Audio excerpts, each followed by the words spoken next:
Unglingalandsmót eitt af stærstu verkefnum Ungmennafélags Íslands og það hefur verið haldið í mörg ár, alltaf síðustu ár Verslunarmannahelgi og þar fórum við inn á mjög viðkvæmt svæði því að okkar hátíð vímulaus íþrótta- og fjölskylduhátíð og það hefur bara sannað sig að þetta var rétt ákvörðun.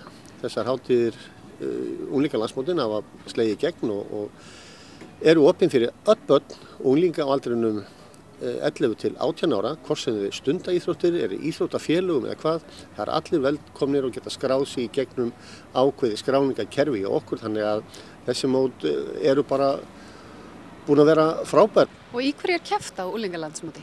Kannski auðveldara að segja í hverju ekki keppt. Og við tökum nú sem dæmi Akureyri sem náttúrulega gríðarlega vel búið af íþróttamannvirkjum og keppnisvæðum. Þannig að við keppum í þessum hefðbundnu greinum, frjálsum íþróttum, knattspyrnu, körfubolta.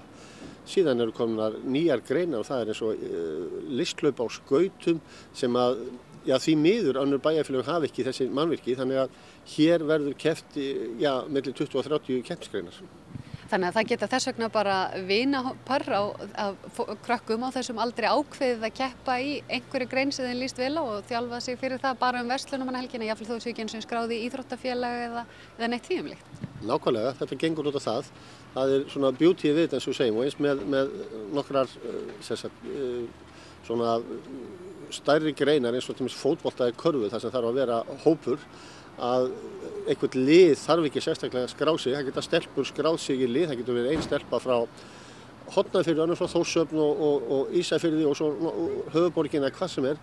Þær geta búið til lið sem þær eru í saman og þetta hefur gerst mörg ári röð og ár eftir ár. Svo hringja þær aftur og vilja fá að vera með á næsta ári því að vinskapurinn hefur haldist. Þannig að það eiga allir möguleika þó þau séu ekki með fótboltalið eða körfuboltalið eða hvað, allir geta tekið þátt á sinni forsendu.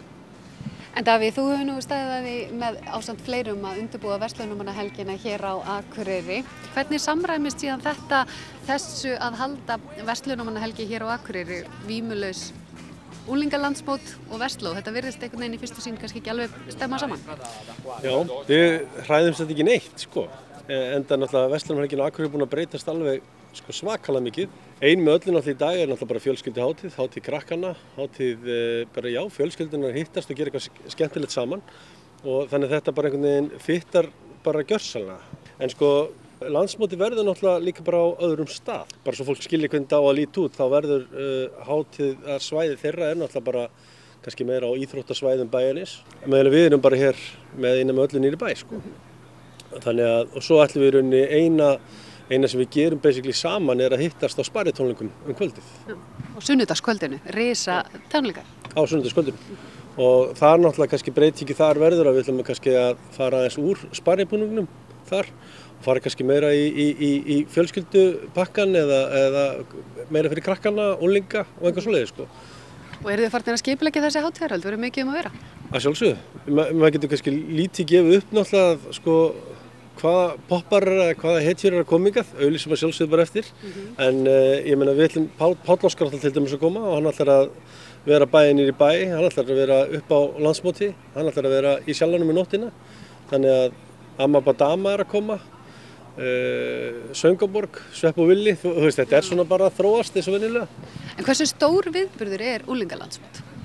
Unglingalandsmótið við höfum sagt þetta séu svona 10.000 mann sem hafa fylgt okkur á þessa staði þar sem mótið hefur verið og við gerum náttúrulega ráð fyrir að hér verði eitt af stærstu mótunum á Akureyri og því að bæði íþróttakeppnin, keppnisgreinarnar eru fleiri en nokkru sinni en líka það að Akureyri býður bara eðli málsins samkvæmt upp á miklu meiri afþreyingu og möguleika en við höfum áður haft og við stigum inn bara mjög snemma og unnum og vinnum með Viðbragðsstofu Norðurlands af þessu verkefni og það er miklu betra að vinna með þeim heldur en ekki og þá verða ekki þessir árekstar sem við höfum engar áhyggjur af vegna þess að við erum á allt öðru svæði og ein með öllu verður hér niðri í bæ og það er sama hvort við værum hér eða annars staðar, við lokum ekki veitingahúsum og höfum ekki gert á þeim stöðum þar sem við erum og lífið heldur áfram en við verðum með okkar mót, við verðum með okkar konsept gangandi og saminust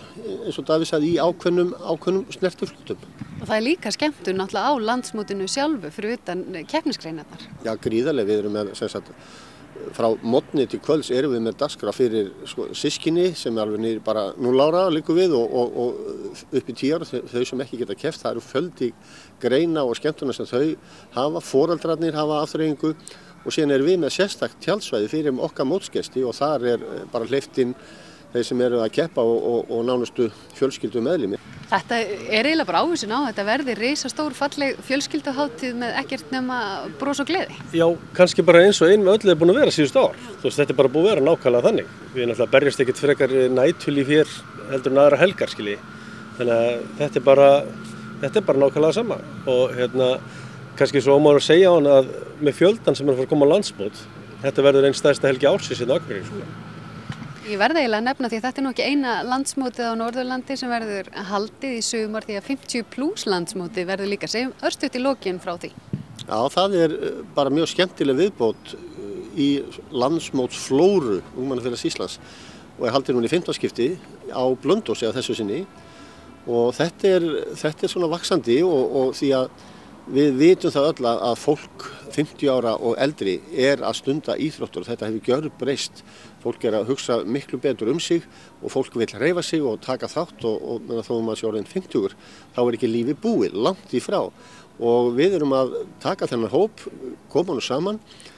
Það er náttúrulega meiri kannski gleði og svona þessi stemming að vera saman og hittast heldur en akkurat hvort að maður lendi í fyrsta, öðru eða þriðja sætinu. En enga síður verður keppt gull, silfur og brons þar. En félagslegi þátturum mun skipa mjög stóran sess á þessu móti því að ég veit að það er ekki síður mikilsverð og mikilsvert fyrir þetta fólk að hittast og spjalla saman og hafa gaman. Þannig að það er mjög spennandi tíma framöndan 27. til 28. júní á Blönduósi. Setja franskar í burger, svona er Akureyri. Á rúta niður gilið, skylda hvers og eins.